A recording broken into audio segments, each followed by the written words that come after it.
Les derniers événements qui ont eu lieu, notamment la procédure judiciaire contre notre secrétaire général, l'arrestation de nos camarades, les condamnations, la visite nocturne à Marie-Laurion Odette, chez elle à la maison, toutes ces persécutions-là nous ont amené à regarder qu'est-ce que nous sommes allés dire au dialogue politique. Parce que l'objectif du dialogue politique, c'était de décrisper et de ramener le pays sur une voie où effectivement on pourrait exprimer nos libertés dans le sens de l'amélioration de la démocratie.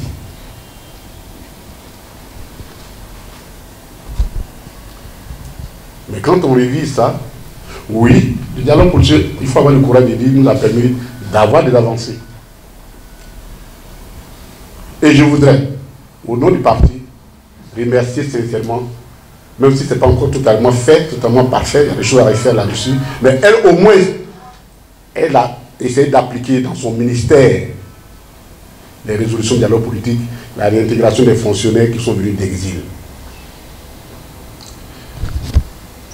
Elle a réussi.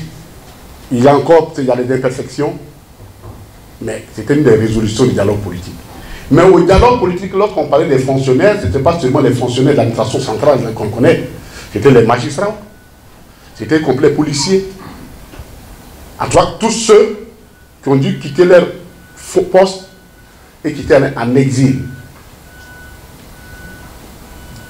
Si au niveau de l'administration centrale, le ministère de la fonction publique, madame la ministre de la fonction publique, a fait des efforts énormes à se conformant aux résolutions du dialogue politique, mais le ministère de la Justice, les magistrats ont été radiés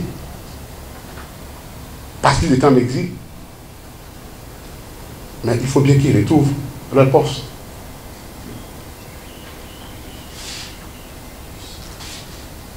Si on a pu réintégrer un magistrat de 40 ans qui avait même disparu, on l'a fait revenir, on les salue pour cette marque de sympathie à l'égard de ce monsieur.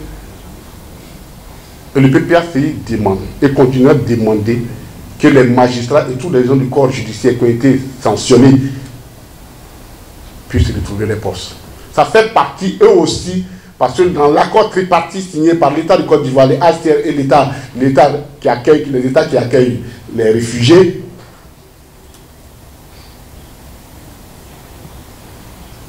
il n'y a pas de distinction opérée entre les types de fonctionnaires. Donc, nous continuons de demander au ministre de l'Intérieur de réintégrer les policiers qui étaient en exil, qui sont revenus. Nous demandons au ministre de la Justice de réintégrer les magistrats qui étaient en exil, qui sont revenus. Ce sont les résolutions du dialogue politique.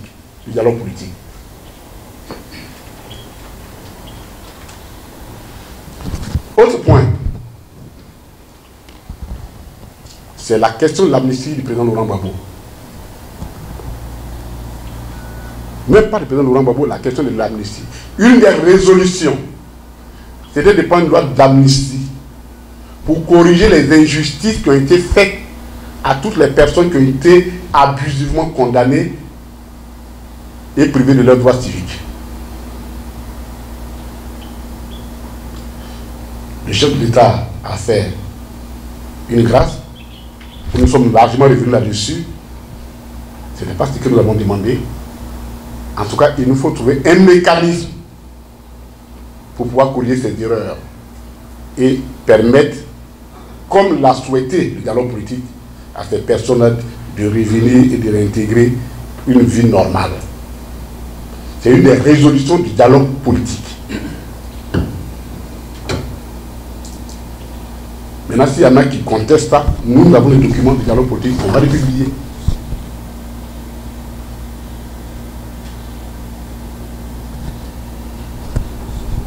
Nous avons aussi remarqué que l'une des questions qui avait été relevée, c'est la question de la transhumance des électeurs. C'était une des résolutions du dialogue politique, il fallait mettre fin à cela. Trouver un mécanisme pour mettre fin à cela. Mais au dernier enrôlement, ce que nous avons vu là, on a l'impression que ça s'est même accru. Donc il y a un certain nombre de points comme ça qui sont encore pendants et qui n'ont pas encore trouvé solution après un an du dialogue politique. Et comme le dialogue lui-même il a failli parce que dedans, il y a une résolution qui disait qu'il fallait mettre un mécanisme, une structure d'évaluation des résolutions, la mise en œuvre des résolutions du dialogue politique. Cette structure n'a jamais été mise en place. Alors nous nous adressons tous au ministre de l'Intérieur qui était le pilote. C'est à lui de prendre ses responsabilités, qui était le pilote de ce dialogue, pour corriger ce qui reste à corriger. Sinon, ça ne sert à rien d'appeler les gens à aller à un dialogue, on finit, et puis on ne le met pas en application. Ce sont ces points-là qu'on va revenir là-dessus parce que la question est importante pour nous. Elle est importante pour nous. Donc, mesdames et messieurs, chers amis, ah oui, un autre élément que j'allais oublier, sur la situation financière, rapidement. La Côte d'Ivoire a fait 2 fois des bons, elle a mis 2 fois des bons de trésor qui sont revenus, et sans succès. Il y a un même là qui cherchait 85 milliards, on lui a donné 3 milliards. Ce sont les 2 dernières opérations qui ont enregistré des succès. Mais pourquoi? C'est la conséquence directe de l'endettement. La Côte d'Ivoire ne peut plus avoir accès au marché des capitaux des eurobonds. Il ne peut plus.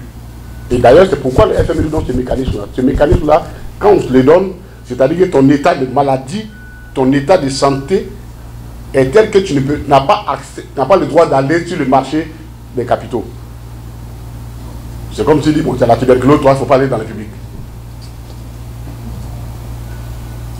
Donc, l'État se rabat sur le marché local, c'est-à-dire le marché régional, en mettant des bons.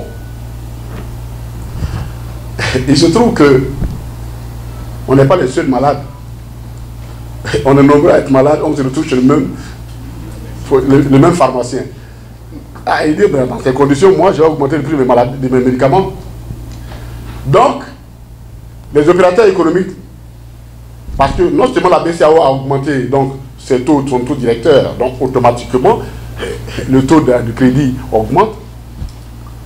Et les opérateurs disent, mais la Côte d'Ivoire, ces 2 premiers points, on fait dit, on vous donne 5%. Les gens disent, attends, c'est toi qui as des problèmes, c'est pas nous. Nous, c'est 6% au moins ou rien. Évidemment, la Côte d'Ivoire n'a pas eu le choix. Les derniers trucs ont dû, ça a eu du succès parce qu'ils ont été obligés de les rémunérer les taux à 6,45%, ce qui est déjà très élevé. Ce qui est déjà très élevé.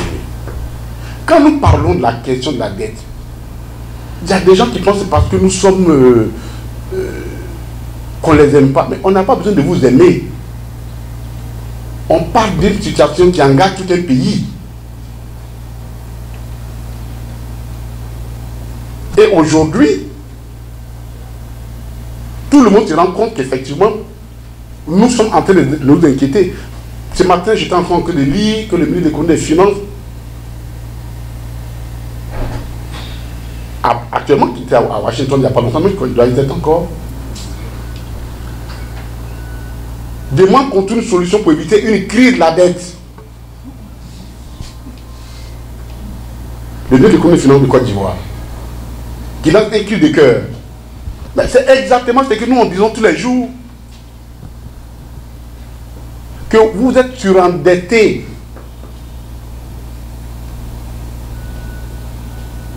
En moins de 10 ans, vous avez reconstitué, vous avez multiplié le stock de la dette par 4. Le stock pour lequel on était déjà en PPTE. Vos recettes fiscales ne suivent pas. La mobilisation de vos ressources internes ne suivent pas. Donc, vous êtes obligé d'emprunter pour rembourser une dette. Et quand des chocs comme celui du moment arrivent, c'est là où on se rend compte qu'on n'a pas été prévoyant.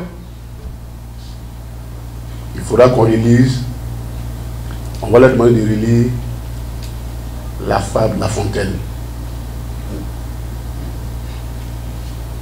La cigale